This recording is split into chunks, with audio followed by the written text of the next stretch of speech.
service to the community. Your service is no longer needed.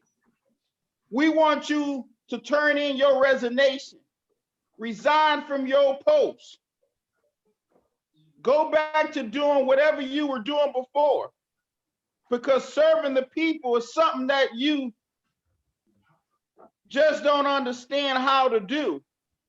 You have been warned. Right now, there's complaints that's piled up because of your lack of service, because of your wrongdoing. I'm the commissioner in District 5. I personally call for your resignation. Scotty Bowman, elected official in your district, also calls for what? Oh, Commissioner Bell has to go. Commissioner Bell got to go. Chairman Bell has to go. Needs to be removed as chairman from the commission, and he really should leave his office because he's a disgrace. He has repeatedly blocked other commissioners from being able to speak.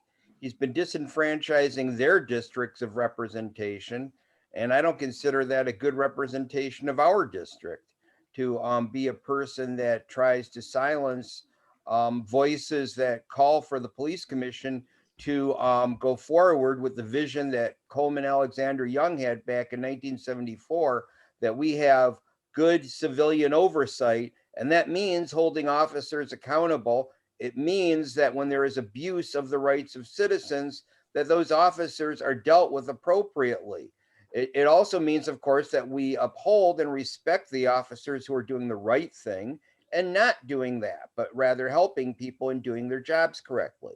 Otherwise, what ends up happening is, people might say, well, we got to respect our police, so we're not going to hold them accountable. No, no, no.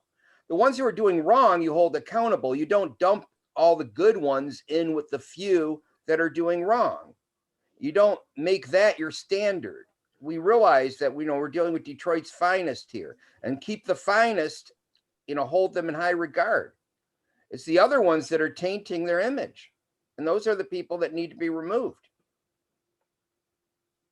Well said. Well said. Now, Commissioner Davis, you wear multiple hats. You happens to be the president chair of the retirees here in the city of Detroit. You also happen to be the president of the National Action Network with Reverend L. Sharpton and Reverend Williams. But more importantly, you were elected to the Detroit Board of Police Commission in District 7, won overwhelmingly and loved by many. Being on the police commission, could you imagine going through these years since 2017 up until now, that this will, what you'll be dealing with right now, that the board will be fighting to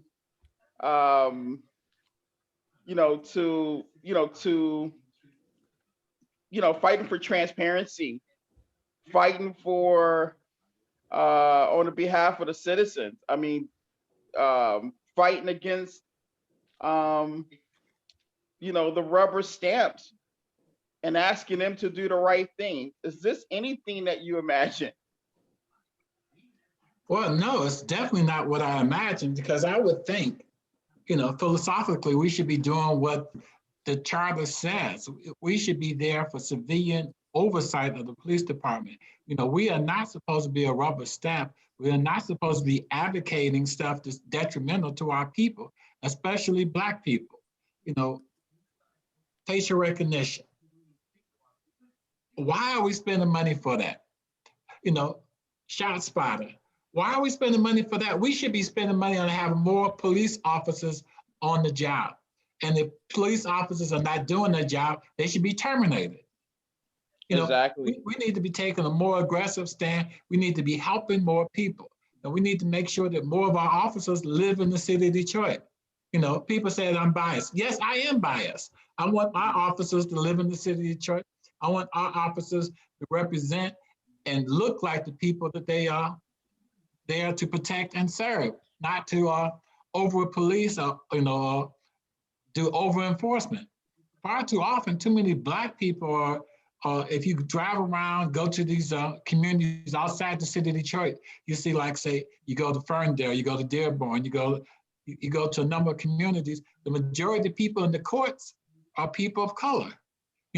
We are subsidizing a lot of local law enforcement, by them, aggressively going after us and over policing us. And a lot of times, I was gonna say, a lot of times you don't even need police showing up at a scene. If it's a mental health issue, really it should be the mental health professionals handling that. And if they need a little backup, fine, but it should primarily be the mental health professionals engaging people who are having mental health problems. Otherwise we end up with situations where we have officers who treat every person who's got a mental health problem as if they're a criminal, and then you end up with things escalating because the person who they're having their altercation with is not able to maybe manage behavior as well. Yeah, if you're a craftsman and the only tool you have is a hammer, you start thinking you're supposed to hit everything. Mm-hmm. But that's wrong. Like take mental health especially. That's one of my major pet peeves. We had far too many people that have mental challenges going into the system that should be diverted and shouldn't have nothing to do with law enforcement. We waste a lot of money, putting people with mental challenges in, like, say, Wayne County Jail, within the state of Michigan and correctional system. And it would save us money to do the right thing. Exactly. We also saw not long ago where the city went bankrupt. And I'm very well aware of that one. And the retirees were never made whole. Right. Oh, we have not. And that's another thing I'm fighting for. City of Detroit retirees need to be made whole. We was robbed. We continue to be robbed every single month. We have a lot of challenges in this city that we need to be addressing, and we just need people to stand up and step forward.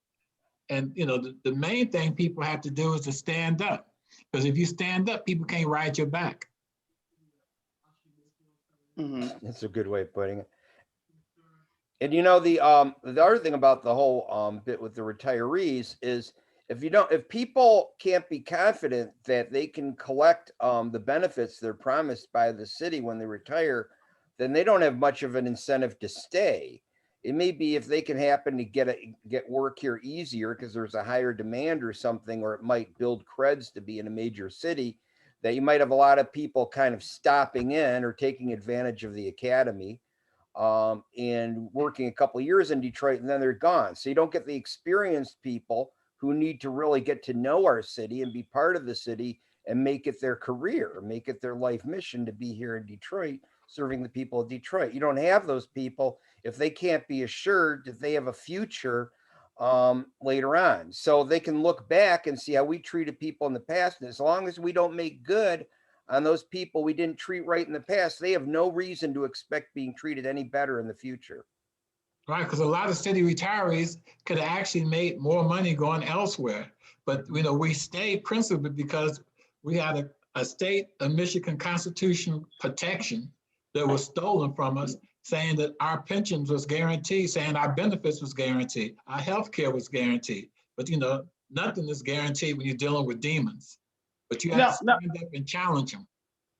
Now, Commissioner Davis, you make an excellent point, because how were you when you first joined the city of Detroit? I mean, you wore a management, you wore different hats in management when it came to the water department. Is that correct? Eventually, but I started off as a helper. I started off at wastewater treatment plant. The first thing they gave me was a shovel. I had several since I was there, but I moved up into management. I was a union steward and asked me with the UAW. In fact, they was glad when I moved up because I used to hit them, especially on health and safety things. To our listening audience, we celebrating Black History Month, And so I always got to pick with my colleague because he reminds me of Reverend L. Sharpton. You know what I'm saying? He's like the lookalike, but more importantly, he's the Detroit chapter president. But his experience with the city, like he said, he started off, as a helper with a shovel, worked his way up to management. He retired. He's the president of the Detroit chapter. When it comes to the retirees, this is no pretty picture. When city workers was made certain promises that when they retire, they're gonna walk with certain benefits, and then they just abracadabra disappear. I mean, the biggest trick to city workers that retired, that thought they was gonna walk with their full retirement for healthcare, I don't think David Copperfield could perform a better trick in this. Right now, the city retirees saying, reappear all of the promises that you made to them. They want to see it. Because right now, this is not a pretty sight. Detroiters are waking up in poverty. Retirees made a sacrifice and a commitment to the city, and they drowning in poverty. I hope whoever the powers that be that can make some decisions, make them fast, because our retirees are hurting. Well, not only that, but the city of Detroit gives away millions and millions of dollars to millionaires and billionaires and corporate welfare. That needs to stop too. Just like the Detroit Police Department, their budget is going up by $40 billion. Why? It's not like we're going to hire, another 1,000 police officers, and we need more police officers. But we got all these little specialized groups that I wonder about sometimes. Well, you got all those contracts over all that technology that people keep protesting, like facial recognition technology and all that. And you got to think that's some form of corporate welfare too. When you got these companies getting all kinds of money to perform this so-called service that most of the people in Detroit don't want. Yeah, take $1.5 million for ShotSpotter in 2 precincts. With that, if you're going to spend that kind of money a year just for 2 precincts, I would rather see them hire 8 more police officers in each one of those precincts. I think that'd be a better bang for your buck. Especially with ShotSpotter, people say, oh, well, we'll do something about the shooting. If you're inside of a house, if you're inside of a structure, they can't pinpoint it.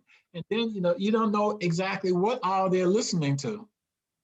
I'm a little bit older than most of y'all here. So, I remember growing up reading books like 1984 and Animal Farm and stuff. You can't be too trusting because some people always think they're going to be better than you or they're more equal than you. You always have to be willing to pick up your sword and your shield and run and challenge them. In Detroit, the citizens of Detroit has to deal with so much, but they receiving so little. We started off by talking early on about how speech is being censored, how people are being shut out of meetings. We're talking about how retirees are being treated in the city. We're talking about how they increasing more in spending for racist technology that is a hindrance to the Black and brown community. Why don't you give each other person that's on the call, like I said, at least a minute to introduce themselves and ask if they have any real concerns? Sure. We're going to allow you to do the honors to call them up one by one, Commissioner Davis. Well, let's start with Greg first, because he was on longest. You there, Greg? Okay, maybe we could go to J Love then. Welcome, J Love. I've asked J Love to unmute if she would like. Hello, how are you Hi. today? Hey, Hello there, J young Love. lady. I'm great. I love your glasses.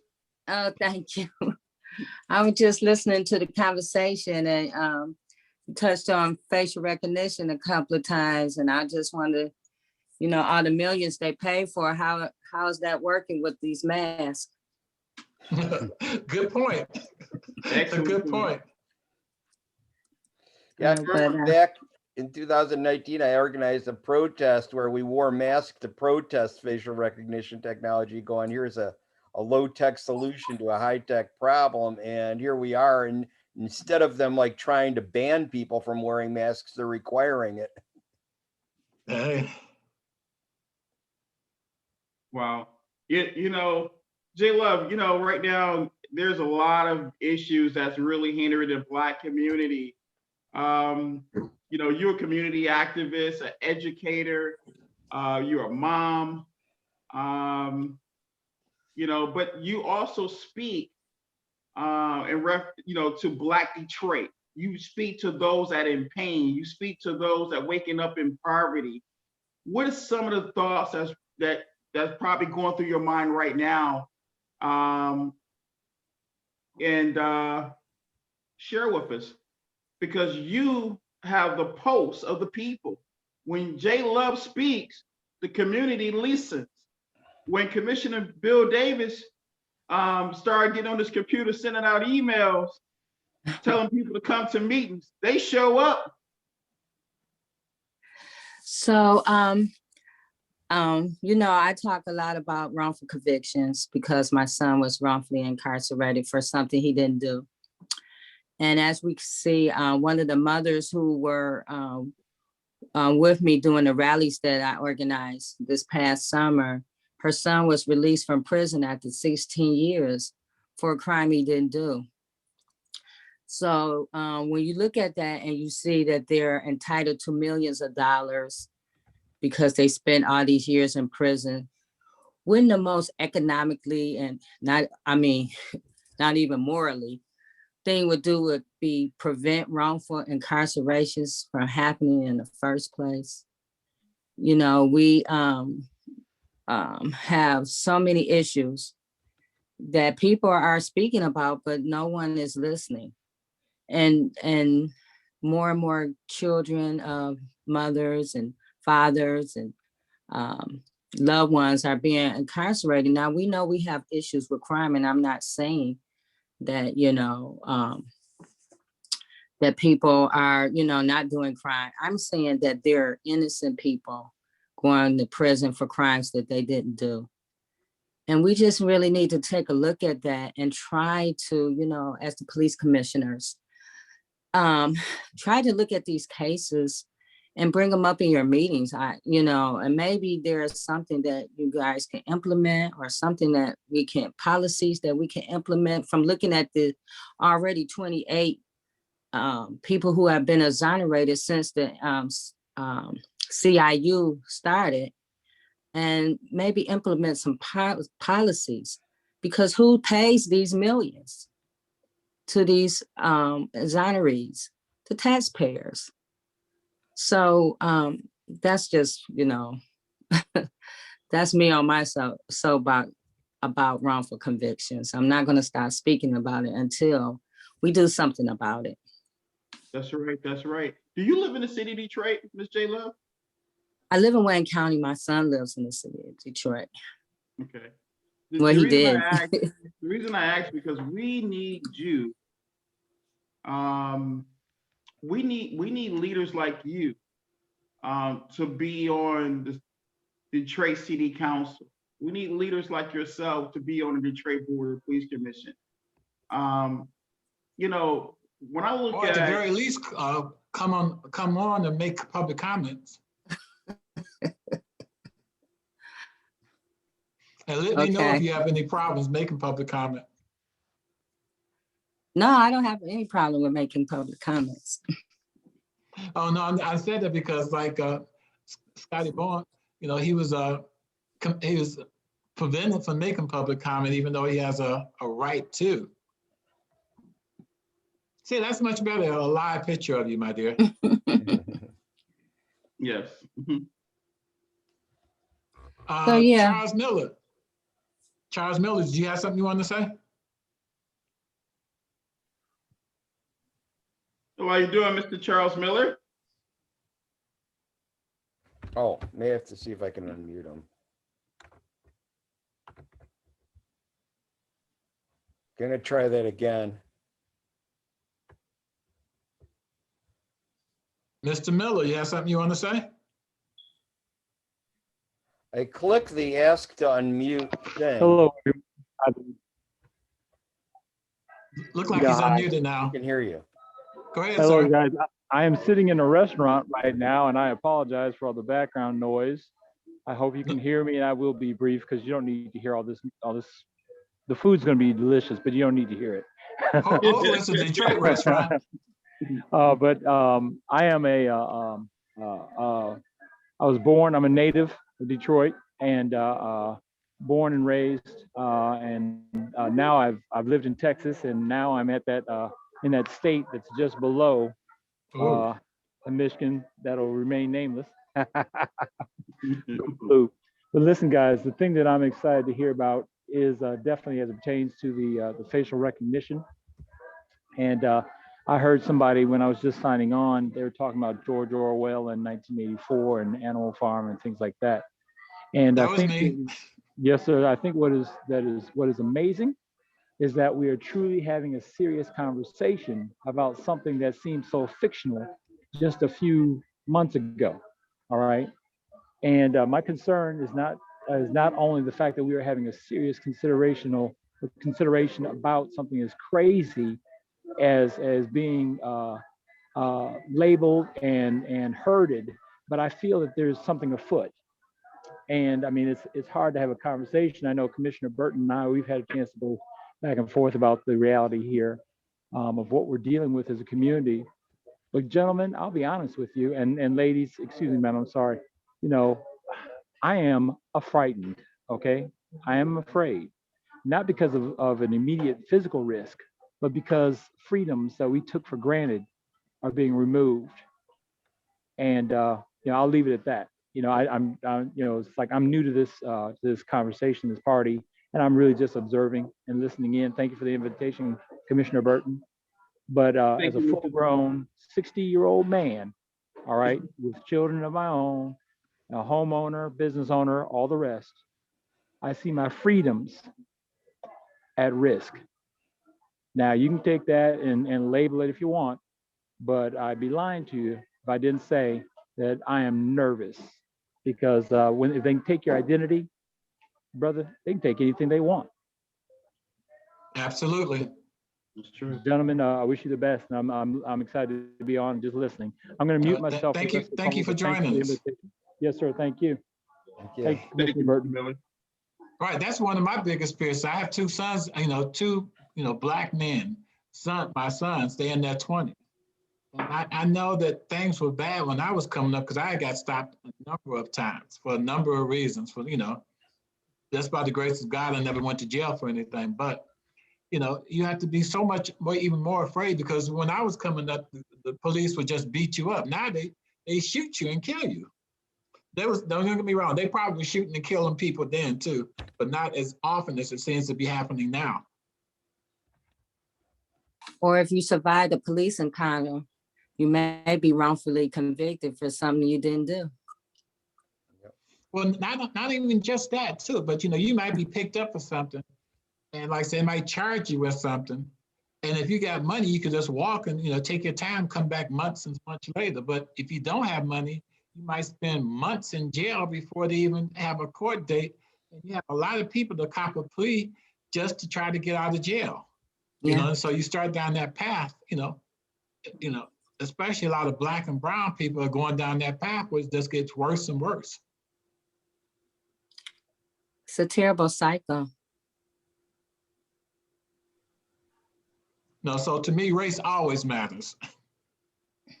That's actually the title of Dr. Cornel West's book as well, Race Matters. It's a great book, by the way. And I actually agree with everyone that's on this podcast. We just recently saw Robert Williams' falsely arrested with facial recognition, served 30 hours in jail for a crime that he didn't commit. They said he stole something from Shiola Hotel, from their store. They show images and say, this is you. He said, no. They show him another image, say, this is you. He says again, no. And then he calls for a lawyer. Then we see Michael Bolivar, a second black male. That we know of. That we know of. He spent days and months in jail for a crime he didn't commit. And he had to sleep on a hard cement floor and eat bologna sandwiches for breakfast, lunch, and dinner. Now let's rewind this up a little bit.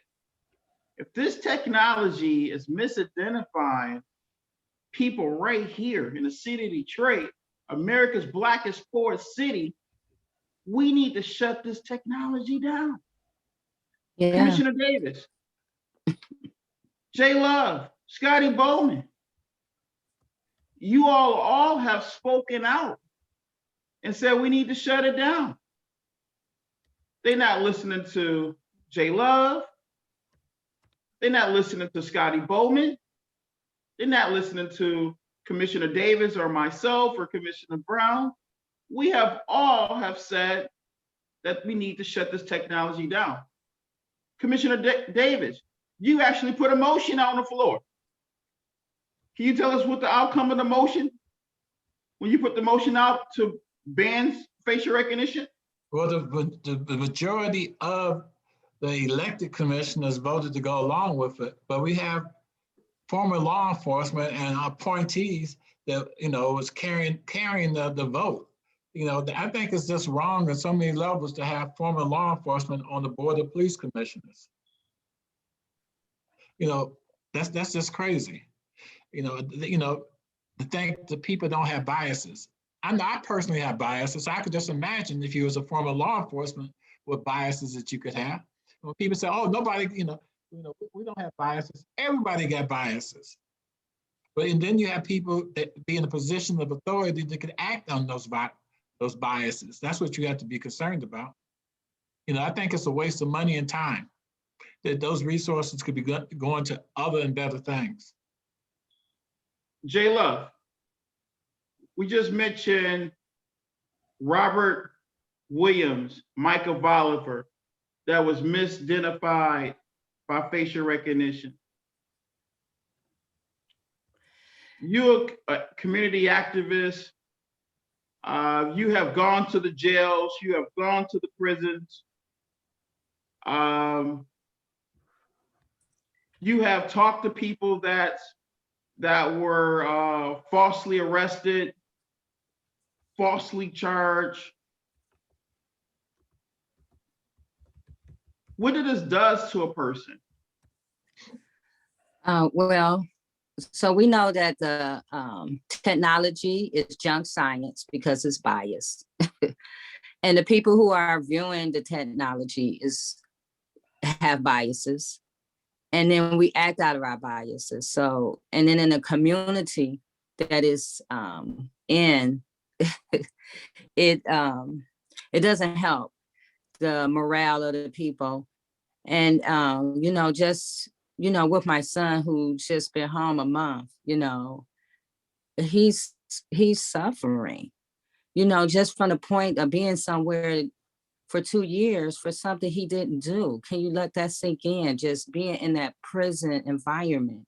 You never did anything. You didn't even had no idea of the crime. So we have to as people and our communities to stand up because no one is listening. We're spending millions of dollars on technology that's not working. And other cities around the United States is getting rid of it. Even Amazon is looking at it sideways. So I just implore you guys to keep on, acting on it, keep bringing it to the table, keep harping on it because this is ridiculous. That's all I really have to say. Oh, we have about 1 minute. Thank you, thank you. You know, we're gonna stay on top of this subject, and we're gonna be back each and every week. Commissioner Davis, you like to add anything? You want to close us out? No, just everybody needs to stand up and step forward. We have work to do. We need everybody. Yep. Right fist in the air, everybody. Let's say justice. What do we want? Justice. Justice. When do we What want do it? we Now. want? No justice, no No peace. peace. Justice. Right, justice for all, not just some. Justice for all. Oh, there it goes. Oh, a few more seconds.